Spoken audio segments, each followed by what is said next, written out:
ಪ್ರಶಾಂತ್, ಮಧ್ಯಾಹ್ನದ ತನಕ ಇವತ್ತು ಸಂಜೆ ತನಕ ಒಂದು ಲೆಕ್ಕ, ಸಂಜೆ ನಂತರದ ಇನ್ನೊಂದು ಲೆಕ್ಕ, ಎಲ್ಲರದ್ದು ಪೊಲಿಟಿಕಲ್ ಸ್ಟ್ರಾಟಜಿಗಳು ಚೇಂಜ್ ಆಗಬೇಕು ಮೂರು ಪಕ್ಷದ್ದು ನೆಕ್ಸ್ಟ್ ಎಲೆಕ್ಷನ್ ದೃಷ್ಟಿಯಿಂದ. ಅದು ನೋಡಿ, ಬಹಳ ಸುಮಾರು 2 ದಶಕಗಳ ನಂತರ ಕರ್ನಾಟಕದ ರಾಜಕಾರಣದಲ್ಲಿ ಇನ್ ಆ್ಯಕ್ಚುಯಲ್ ಟರ್ಮ್ಸ್ ಒಂದು ಜನರೇಷನ್ ಶಿಫ್ಟ್ ಆಯಿತು. ಎಸ್, ಈಗ JDSನಲ್ಲಿ ದೇವೇಗೌಡರು ಕುಮಾರಸ್ವಾಮಿ ಮುಖ್ಯಮಂತ್ರಿ ಆಗ್ತಿದ್ರು, ಅದರ ಶಕ್ತಿ ದೇವೇಗೌಡರು. BJPಯಲ್ಲಿ ಯಡಿಯೂರಪ್ಪನವರ ಶಕ್ತಿ, ಮುಖ್ಯಮಂತ್ರಿ ಆದವರು 3 ಜನ, ಜಗದೀಶ್ ಶೆಟ್ಟರ್, ಬೊಮ್ಮಾಯಿ ಮತ್ತು ಸದಾನಂದ ಗೌಡರು. ಆದರೆ ಮಾಸ್ ಲೀಡರ್ ಆಗಿ ಚುನಾವಣೆಯನ್ನು ಗೆಲ್ಲುವಂಥ ಒಂದು ನಾಯಕತ್ವವನ್ನು ಅವ್ರು ಕೊಡಲಿಕ್ಕೆ ಸಾಧ್ಯ ಆಗಲಿಲ್ಲ. ಕಾಂಗ್ರೆಸ್ನಲ್ಲಿ ಸಿದ್ದರಾಮಯ್ಯನವರು ಕಳೆದ 17-18 ವರ್ಷಗಳಿಂದ ಶಾಸಕಾಂಗ ಪಕ್ಷದ ಗಟ್ಟಿ ನಾಯಕರಾಗಿದ್ದರು. ವೋಟ್ ಬ್ಯಾಂಕ್ ಇದೆ, ನಡಹಳ್ಳಿಯವರು ಹೇಳಿದಂತೆ ಪ್ರಮುಖವಾಗಿ ಕುರುಬ ವೋಟ್ ಬ್ಯಾಂಕ್ನ ಜೊತೆಗೆ ಸಿದ್ದರಾಮಯ್ಯನವರನ್ನು ಒಪ್ಪಿಕೊಳ್ಳತಕ್ಕಂಥವ್ರು ಮಾಸ್ ಲೀಡರ್ ಆಗಿರೋದ್ರಿಂದ ಒಪ್ಪಿಕೊಳ್ಳುವ ವೋಟ್ ಬ್ಯಾಂಕ್ ಇದೆ. ಅದು ಕಾಂಗ್ರೆಸ್ಗೂ ಲಾಭ ಆಯಿತು, ಸಿದ್ದರಾಮಯ್ಯನವ್ರಿಗೂ ಲಾಭ. ಎಸ್, ಅದಾದ ಮೇಲೆ ಮೊದಲ ಬಾರಿಗೆ ಒಂದು ಜನರೇಷನ್ ಶಿಫ್ಟ್ ಆಗಿದೆ. BJPಯಲ್ಲೂ ಆ ಜನರೇಷನ್ ಶಿಫ್ಟ್ ಆಗಿದೆ. ವಿಜೇಂದ್ರ ರಾಜ್ಯಾಧ್ಯಕ್ಷರಾದರು. ಈಗ BJPಯಲ್ಲೂ ಒಂದಿಷ್ಟು ಬದಲಾವಣೆಗಳನ್ನು ನಿರೀಕ್ಷಿಸಲಾಗ್ತಾ ಇದೆ. OBC ಕಮ್ಯುನಿಟಿಯಿಂದ ಯಾರಾದರೂ ಲೀಡರ್ಶಿಪ್ ತೆಗೆದುಕೊಳ್ತಾರೆ ಅನ್ನೋದು ವಿಜೇಂದ್ರ ಜೊತೆಗೆ ಆಗ್ಬೋದು ಅನ್ನೋದು ಕೂಡ ಒಂದು ನಿರೀಕ್ಷೆ ಇದೆ. JDSನಲ್ಲೂ ಕೂಡ ನಿಧಾನವಾಗಿ ದೇವೇಗೌಡರು ಕುಮಾರಸ್ವಾಮಿ ಕಾಣ್ತಾ ಇದ್ರು. ಈಗ ಕುಮಾರಸ್ವಾಮಿ ನಿಖಿಲ್ ಕುಮಾರಸ್ವಾಮಿ ಕಾಣ್ತಾ ಇದ್ದಾರೆ. DK ಶಿವಕುಮಾರ್ ಮುಖ್ಯಮಂತ್ರಿ ಆಗಿರೋದ್ರಿಂದ ನನಗನ್ಸುತ್ತೆ ರಾಜಕಾರಣದಲ್ಲಿ 2 ವಿಷಯಗಳು ನೋಡ್ಲಿಕ್ಕೆ ಸಿಗ್ತವೆ. ನೀವು 2006ರಿಂದ ಈಚೆಗೆ ನೋಡಿದರೆ ಅಜಿತ್, ಕುಮಾರಸ್ವಾಮಿ, ಯಡಿಯೂರಪ್ಪನವರು ಮತ್ತು ಸಿದ್ದರಾಮಯ್ಯನವರು ಮುಖ್ಯಮಂತ್ರಿ ಆದಮೇಲೆ ಆಡಳಿತದಲ್ಲಿ ಬೇರೆ ರೀತಿಯ ಬದಲಾವಣೆಗಳಾಗಿವೆ, ಆಡಳಿತ ನಡೆಸುವ ರೀತಿಯಲ್ಲಿ. ಓಕೆ, ಅದಕ್ಕೂ ಹಿಂದಿನ ತಲೆಮಾರು ಆಡಳಿತ ನಡೆಸೋದಕ್ಕೂ ಈ ತಲೆಮಾರು ಆಡಳಿತ ನಡೆಸೋದಕ್ಕೂ ವ್ಯತ್ಯಾಸ ಇದೆ. ಆ ವ್ಯತ್ಯಾಸ ನನಗನ್ಸುತ್ತೆ DK ಶಿವಕುಮಾರ್ ಮುಖ್ಯಮಂತ್ರಿ ಆದಮೇಲೂ ನಿರೀಕ್ಷೆ ಇದೆ. ಈಗ ಹೆಂಗೆ ಕೊಡ್ತಾರೆ ಕಾಲವೇ ಉತ್ತರಿಸಬೇಕು. ಆಮೇಲೆ 3 ತಿಂಗಳು ಒಂದು ಹನಿಮೂನ್ ಪೀರಿಯಡ್ ಇರುತ್ತೆ. ಈ ಹೊಸದಾಗಿ ಚುನಾವಣೆಗೆ ಎದ್ದು ಬಂದ ಮುಖ್ಯಮಂತ್ರಿಗೆ 6 ತಿಂಗಳಿರುತ್ತೆ. ಇವ್ರಿಗೆ ಮಿಡ್ ಟರ್ಮಲ್ಲಿ ಆಯ್ಕೆ ಆಗಿರ್ತಕ್ಕಂಥವ್ರಿಗೆ ಒಂದು 2-3 ತಿಂಗಳು ಹನಿಮೂನ್ ಪೀರಿಯಡ್ ಇರುತ್ತೆ. ನಂತರ 2028ರ ಚುನಾವಣೆಯ ತಯಾರಿ ಶುರುವಾಗುತ್ತೆ. ಎಸ್, DK ಶಿವಕುಮಾರಿಂದ ನಿರೀಕ್ಷೆ ಇರ್ತಕ್ಕಂಥದ್ದು ನೋಡಿ, ಅದೇ ಸಿದ್ದರಾಮಯ್ಯನವರು ಒಬ್ಬ ಜನಪ್ರಿಯ ರಾಜಕೀಯ ನಾಯಕರಾದರೂ ಕೂಡ ಅವರ ಬಿಗ್ಗೆಸ್ಟ್ ಲ್ಯಾಕುನ ನನಗನ್ಸೋದು 2018ರಲ್ಲಿ ಕಾಂಗ್ರೆಸ್ ಸೋಲಿಗದ ಕಾರಣ ಆಯಿತು. 23ರಿಂದ 26ರ ಆಡಳಿತವನ್ನು ನೋಡಿದಾಗ ಕೂಡ ಬಿಗ್ಗೆಸ್ಟ್ ಲ್ಯಾಕುನ ಇಸ್ ಭಾಗ್ಯಗಳ ಜೊತೆ ಅವರು ಡೆವಲಪ್ಮೆಂಟನ್ನು ಅವ್ರಿಗೆ ಜೋಡಿಸ್ಲಿಕ್ಕೆ ಅವರು ಯಶಸ್ವಿ ಆಗಲಿಲ್ಲ. 18ರಲ್ಲಿ ಅದೇ ಕಾರಣದಿಂದ ಅವರು ಡೆವಲಪ್ಮೆಂಟ್ ಪ್ಲ್ಯಾನ್ಗಿಂತ ಪ್ರತ್ಯೇಕ ಧರ್ಮ ಹೋರಾಟದಲ್ಲಿ ನಾವು ಚುನಾವಣೆ ಎದುರಿಸ್ತೀವಿ ಅಂತ ಹೋದರು. ಕಾಂಗ್ರೆಸ್ ಮುಗ್ಗರಿಸ್ತು ಸಿದ್ದರಾಮಯ್ಯನವರು. 23ರಿಂದ 26 ನೋಡಿ, he is a mass leader, vote puller, ಅವ್ರಿಗೊಂದು ಆಡಳಿತ ಗೊತ್ತಿದೆ. ಎಲ್ಲವೂ ಇದ್ದರೂ ಕೂಡ ಭಾಗ್ಯಗಳ ಜೊತೆ, Bhagya is his strength, no doubt. ಭಾಗ್ಯಗಳ ಜೊತೆ ಅಭಿವೃದ್ಧಿಯನ್ನು ಜೋಡಿಸ್ಲಿಕ್ಕೆ ಅವ್ರಿಗೆ 13ರಿಂದ 18ರಲ್ಲೂ ಸಾಧ್ಯ ಆಗಲಿಲ್ಲ, 23ರಿಂದ 26ರಲ್ಲೂ ಸಾಧ್ಯ ಆಗಲಿಲ್ಲ. DK Shivakumar because is a new age politician, compare to Siddaramaiah 10-12 ವರ್ಷ ಚಿಕ್ಕವರು, ಕಂಪೇರ್ ಟು ಖರ್ಗೆ 13-14-15 ವರ್ಷ ಚಿಕ್ಕವರು. ಆ ಕಾರಣದಿಂದ DK ಶಿವಕುಮಾರ್ ನೋಡಿ, ಕರ್ನಾಟಕ ಏನು ಹಿಂದುಳಿದ ರಾಜ್ಯ ಅಲ್ಲ, ಬಟ್ ಇನ್ನೊಂದು ಹೆಜ್ಜೆ ಮುಂದೆ ಕರ್ನಾಟಕವನ್ನು ಮೂಲಭೂತ ಸೌಕರ್ಯ ಇರ್ಬೋದು. ಈಗ ಬೆಂಗಳೂರು ಫಾರ್ ಎಕ್ಸಾಂಪಲ್, ಬೆಂಗಳೂರು ಯಾರೇ ಮುಖ್ಯಮಂತ್ರಿ ಭಾಗ್ಯ ಯೋಜನೆಗಳ ಫಲಾನುಭವಿಗಳ ಪಟ್ಟಿ ಪರಿಷ್ಕರಣೆಯ ಬಗ್ಗೆ DK ಶಿವಕುಮಾರ್ ಏನು ಮಾತಾಡಿದ್ರಲ್ಲ, ಅವ್ರು ಮಾತ್ರ ಮಾತಾಡೋಕ್ಕೆ ಸಾಧ್ಯ, ಮತ್ತು he can implement that. So ಅದರ ಒತ್ತಡವನ್ನು ಖಜಾನೆಯ ಮೇಲೆ ಕಡಿಮೆ ಮಾಡಿಕೊಂಡು ಅಭಿವೃದ್ಧಿ ಕಡೆ ಡೈವರ್ಟ್ ಮಾಡಬಹುದಾದಂಥ ಪರಿಷ್ಕರಣೆ ಒಂದು ಭಾಗ. ಬಟ್ ನೀವು ಗ್ಯಾರಂಟಿಗಳನ್ನು ಕೊಡಲೇಬೇಕಾಗತ್ತೆ ಕಾಂಗ್ರೆಸ್. ಗ್ಯಾರಂಟಿಗಳ ಜೊತೆಗೆ ಕಾಂಗ್ರೆಸ್ ಒಂದೇನು ರ್ಯಾಪಿಡ್ ಡೆವಲಪ್ಮೆಂಟ್ ಅಂತಕ್ಕಂಥದ್ದು ಏನಿದೆ, ಅದು ಎಲ್ಲೋ ಒಂದು ಕಡೆ 2-3 ವರ್ಷದಲ್ಲಿ ಸ್ವಲ್ಪ ಮಟ್ಟಿಗೆ ಕುಂಠಿತ ಆಗಿತ್ತು. DK ಶಿವಕುಮಾರ್ ಅದನ್ನು ಜೊತೆಗೆ ತರ್ತಾರ.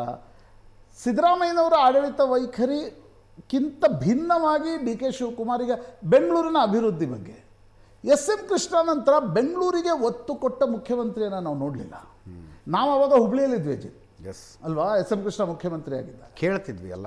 ಈಗ DK ಶಿವಕುಮಾರ್ ಬೇರೆ ನಗರಗಳಲ್ಲಿ ಏನು ರ್ಯಾಪಿಡ್ ಡೆವಲಪ್ಮೆಂಟ್ ನಡೆದು, ಇಲ್ಲಿ ಟ್ರಾಫಿಕ್ನ ಸಮಸ್ಯೆ ಇದೆ, ಇನ್ಫ್ರಾಸ್ಟ್ರಕ್ಚರ್ನ ಸಮಸ್ಯೆ ಇದೆ, ಕಣ್ಣಿಗೆ ಕಾಣುವಂಥ ಅಭಿವೃದ್ಧಿ ಆಗಬೇಕಾದ ಅವಶ್ಯಕತೆ ಇದೆ. ಹಾಳಾಗಿರುವರು ಈಗ ರಸ್ತೆಗಳೇ ನೀವು ನೋಡಿ, ಗ್ಯಾರಂಟಿಗಳ ನಂತರ ನಿಮಗೆ ಮಹಾನಗರ ಪಾಲಿಕೆ ಮಾಡಬೇಕಾದ, ರಾಜ್ಯ ಸರ್ಕಾರ ಮಾಡಬೇಕಾದ ರಸ್ತೆಗಳ ಸ್ಥಿತಿಗತಿಯನ್ನು ಸ್ವಲ್ಪ ನೋಡಿ.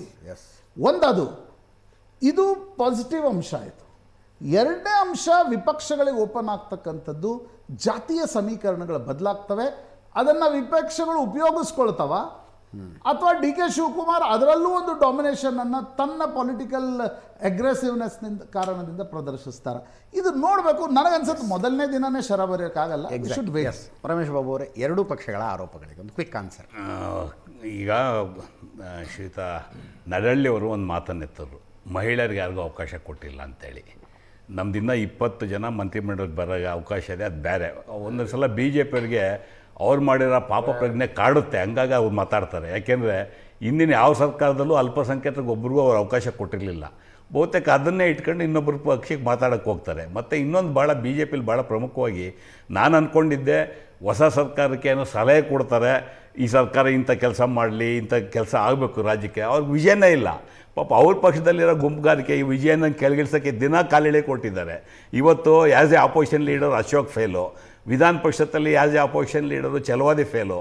ಆ ಸಮರ್ಥನೆಗಳು ಆ ತಪ್ಪನ್ನು ಮುಚ್ಚಾಕೊಳ್ಳೋದಕ್ಕೆ ಇಲ್ಲಿ ಸಿದ್ದರಾಮಯ್ಯ ಅವ್ರದ್ದು ಡಿ ಕೆ ಅವ್ರು ತಪ್ಪು ಹುಡ್ಕಂತ ಪ್ರಯತ್ನ ಮಾಡ್ತಾ ಇದ್ದಾರೆ. ಜನಕ್ಕೆ ಬಿಡ್ತೀರಿ, ಜನಕ್ಕೆ ಗೊತ್ತಿದೆ ಏನು ನಡೀತಾ ಇದೆ ರಾಜ್ಯದಲ್ಲಿ. ಪಕ್ಷಕ್ಕೆ ಸಂಬಂಧಪಟ್ಟದ್ದು ನೀವು ವಿಫಲರಾದ್ರೆ as a active opposition party ಅವ್ರ ಜವಾಬ್ದಾರಿ ಇದೆ. ಸರ್ಕಾರ ಏನು ಮಾಡ್ಬೇಕಂತ ಹೇಳಿ ಸಲಹೆ ಕೊಡೋಂಥದ್ದು ಮಾಡೋಂಥದ್ದು ಅವ್ರ ಜವಾಬ್ದಾರಿ ಇದೆ. ಅದನ್ನು ಬಿಟ್ಟು ನೀವು ಉಳಿದಿದ್ದೆಲ್ಲ ಮಾತಾಡೋದು ನಡಳ್ಳಿ. ನಾನು ಚರ್ಚೆ ಮಾಡೋಕ್ಕೆ ಹೋಗಲ್ಲ, ಜನ ತೀರ್ಮಾನ ಮಾಡ್ಕೊಳ್ಳಿ. ನನ್ನ JDS ಮಿತ್ರರು ಭಾಳ ಚೆನ್ನಾಗಿ ಮಾತಾಡೋರು. ಕಾರ್ಯಕರ್ತನೆಲ್ಲ ಓವರ್ಲುಕ್ ಮಾಡಿಬಿಟ್ಟು ಯತೀಂದ್ರ ಅವ್ರು ಬಂದುಬಿಟ್ಟಿದ್ದಾರೆ ಅಂತೇಳಿ. ಯತೀಂದ್ರರವರು ಅಸೆಂಬ್ಲಿಯಲ್ಲಿ ಗೆದ್ದಿದ್ರು, ಅವ್ರ ತಂದೆಗೋಸ್ಕರ ತ್ಯಾಗ ಮಾಡೋರು. ಇವತ್ತು ಡೆಪ್ಯೂಟಿ CM ಆಫರ್ ಮಾಡಿದಾಗ ಸಿದ್ದರಾಮಯ್ಯನವರೇ ತಿರಸ್ಕಾರ ಮಾಡಿದ್ರು. ಬೇಡ, ನನ್ನ ಮಗನಿಗೆ ಮಂತ್ರಿನೂ ಬೇಡ ಅಂದರು. ACC ಅವ್ರು ಇಲ್ಲ, ಅದಾಗೋದಿಲ್ಲ ಅಂತೇಳಿ ಇವತ್ತು ಅವಕಾಶ ಕೊಟ್ಟಿದ್ದಾರೆ. ಅದು ಒಂದು ಕಡೆ. ನನಗೆ ಆಶ್ಚರ್ಯ ಆಗೋದು, JDSನಲ್ಲಿ ಇವತ್ತು ಕುಮಾರಸ್ವಾಮಿ ಅವ್ರು ಹೆಂಗೆ ಬಂದರು, ರೇವಣ್ಣವ್ರು ಹೆಂಗೆ ಬಂದರು, ರೇವಣ್ಣವ್ರ ಮಕ್ಕಳು ಸೂರಜ್ ಹೆಂಗೆ MLC ಆದರು, ಪ್ರಜ್ವಲ್ ಹೆಂಗೆ ಬಂದರು, ಅನಿತಾ ಕುಮಾರಸ್ವಾಮಿ ಮಧುಗಿರಿನಲ್ಲಿ ಹೆಂಗೆ MLA ಆದರು, ನಿಖಿಲ್ ಕುಮಾರಸ್ವಾಮಿ ಹೆಂಗಾದ್ರು, ಇಷ್ಟೆಲ್ಲ ಫ್ಯಾಮಿಲಿ ಹಿಸ್ಟ್ರಿ ಇಟ್ಕೊಂಡು ನಾನು ಅದನ್ನ ಹೇಳಿದೆ ಬಟ್ ಅದೊಂದು ಮುಂದುವರೆದು ಹೋಗ್ತಾ ಇದ್ರು. ಸರ್, ಅದೊಂದು ನಿಜ ಇದ್ರು. ನೀವೇನು ಹೇಳಿದ್ರಿ ಈಗ ಡಿ ಕೆ ಶಿವಕುಮಾರ್ನ ಮುಖ್ಯಮಂತ್ರಿ ಮಾಡುವಾಗ ಜನರೇಷನ್ ಶಿಫ್ಟ್ ಮಾಡ್ತಿದ್ದೀವಿ ಅಂತ ಹೇಳಿದ್ರಿ.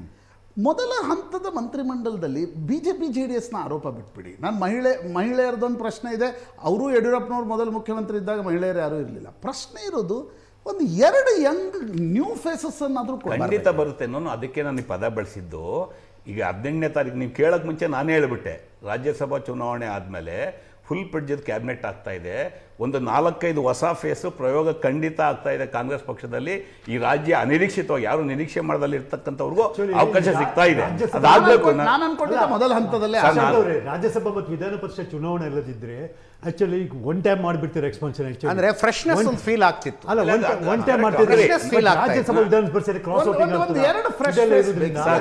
ನೀವು ಮಾಡಿರೋ ಅಂತ ಸಲಹೆ ಕೊಟ್ಟಿರ್ತಕ್ಕಂಥ ನಾನು ಸ್ವೀಕಾರ ಮಾಡ್ತೀನಿ. ಅದು in the interest of state, in the interest of our party. ನೀವು ಮಾಡಿರೋ ಅದನ್ನು ತಪ್ಪು ಅಂತ ಹೇಳೋದಿಲ್ಲ, ಮಾಡಬೇಕಾಗಿತ್ತು. ಬಟ್ ಬೇರೆ ಬೇರೆ ಒತ್ತಡಗಳು, ಸೋಷಿಯಲ್ ಜಸ್ಟಿಸ್ ಕಾರಣಕ್ಕೋಸ್ಕರ ವ್ಯತ್ಯಾಸ ಆಗಿದೆ. ಅಟ್ ದ ಸೇಮ್ ಟೈಮ್ ಈಗೇನು 18 ಆದಮೇಲೆ ಏನಾಗ್ತಾ ಇದೆ, ಖಂಡಿತ ನಿಮ್ಮ ಭಾವನೆಗಳೇನಿದೆ, ನಿಮಗೆ ಭಾವನೆಗೆ ಪೂರಕವಾಗಿ ಆ ಥರದೊಂದು ಕ್ಯಾಬಿನೆಟ್ ಆಗ್ತಾ ಇದೆ. ಸೊ ಹಾಗಾಗಿ ಅಲ್ಲಿವರೆಗೂ 1-2 ದಿವಸ ವೇಟ್ ಮಾಡಿ. ಥ್ಯಾಂಕ್ ಯು ಸೋ ಮಚ್ ಎಲ್ರಿಗೂ. ಇದರೊಂದಿಗೆ ಇವತ್ತಿನ ಲೆಫ್ಟ್ ರೈಟ್ ಆ್ಯಂಡ್ ಸೆಂಟರ್ ಮುಗಿಸ್ತಾ ಇದ್ದೀವಿ. ನೇರ ದಿಟ್ಟ ನಿರಂತರ ಸುದ್ದಿಗಾಗಿ ನೋಡ್ತಾ ಇರಿ ಏಷ್ಯಾನೆಟ್ ಸುವರ್ಣ ನ್ಯೂಸ್.